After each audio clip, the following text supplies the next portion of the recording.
Hey, what's up, everybody? This is your favorite host, Jay, back at it again with another episode of our comedy podcast. Today, we're gonna talk about something that's music to our ears. The National Hakka Children's Choir's performance at Weiwuying. Did you guys hear about this? These kids were like angels from above, singing their hearts out in front of a packed house. It was like a scene from a Disney movie, except we were all grown-ups and nobody were wearing a princess dress. Do you know what this performance reminds me of? The movie Pitch Perfect. But instead of college students, it's a group of talented kids singing Hakka-Pella. I can see the National Hakka Children's Choir going head-to-head with other choirs worldwide. What if they made a Hakka version of Pitch Perfect? We could call it Hakka Pitch Perfect or Hakka-Pella. Just picture the American team's look when they heard the National Hakka Children's Choir's rendition of Shake It Off. They probably said, "Who knew Taylor Swift could sound so good in Hakka?" You can say that the National Hakka Children's Choir knows how to shake things up. But instead of singing pop songs, they'd be singing traditional Hakka music. And instead of a cappella, they'd have live instruments. It would be like Glee meets Crouching Tiger, Hidden Dragon. And you know what? I'd pay good money to see that movie.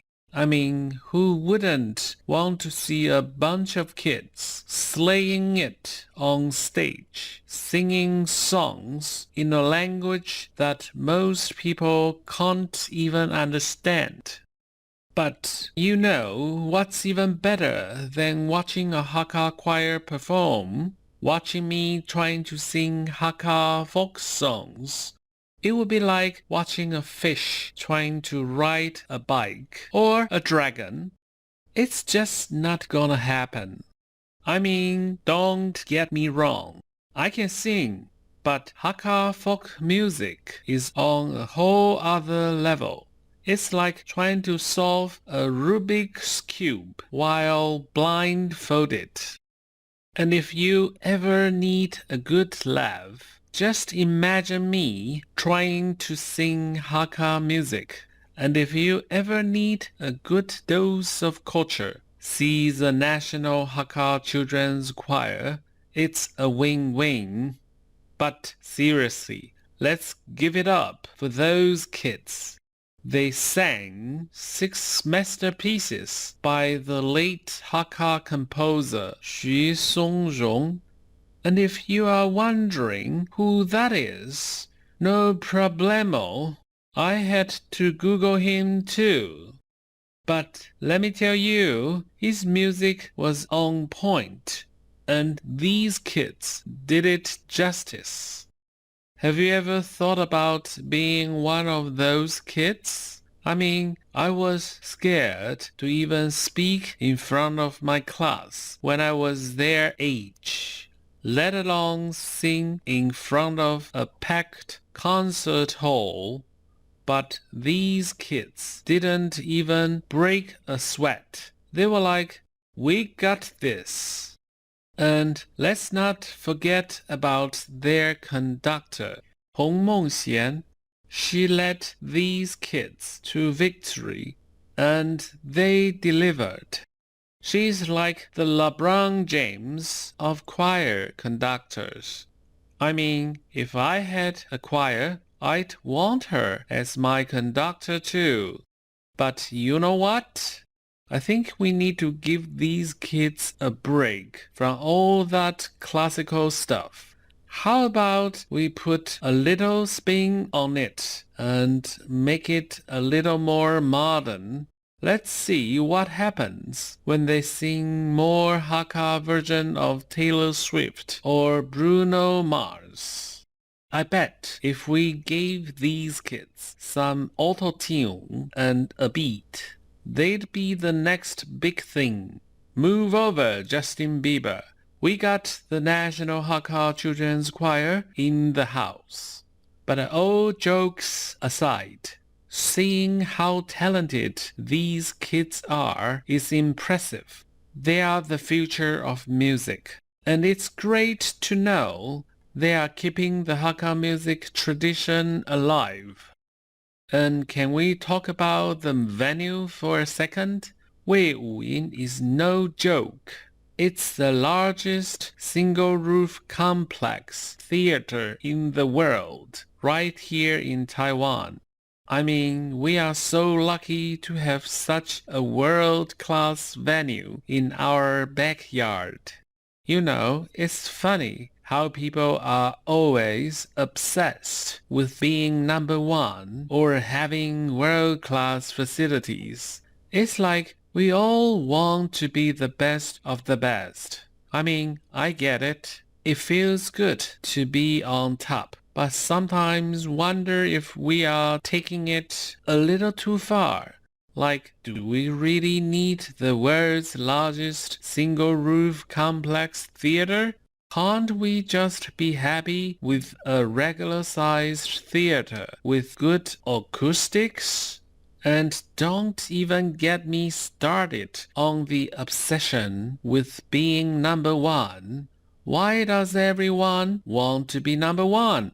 What's wrong with being number two or number three? I mean, have you ever heard of the saying, "The first shall be last, and the last shall be first"?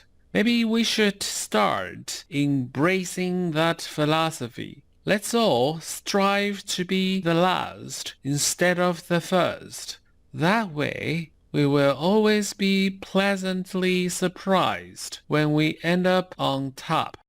In all seriousness, though, there's nothing wrong with wanting the best for ourselves. We should always strive to be better and improve our skills.